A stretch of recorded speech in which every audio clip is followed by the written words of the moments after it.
சரி, இப்போ இதை வந்து இது ஓகே புரியுதுல்ல இந்த மாதிரி போடுறது. ஆனால் இதை எப்படியும் போடலாம்.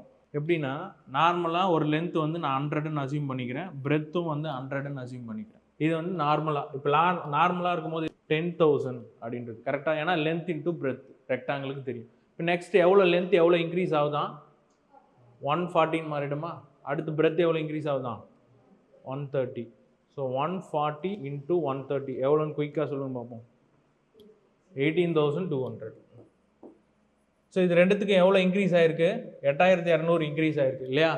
ஸோ அந்த 8200 ஃபார்மர் ஒன்னில் எவ்வளோ பர்சன்டேஜ்னு கேட்குறாங்க. அப்போ ஏர்லியர் ஒன்று எவ்வளோ ஸ்கொயர் இருக்குது, டிவைடட் பை 10,000. ஸோ இன்ட்டு பர்சன்டேஜில் சொல்கிறதுனால 100. ஸோ இந்த 2 0 இங்கே கட் ஆகிடும், இந்த 2 0 இங்கே கட் ஆகிடும். அப்போ டோட்டலாக எவ்வளோ, 82%. அதே தான் வருதா ஓகேவா. ஸோ இந்த மாதிரியும் போடலாம்.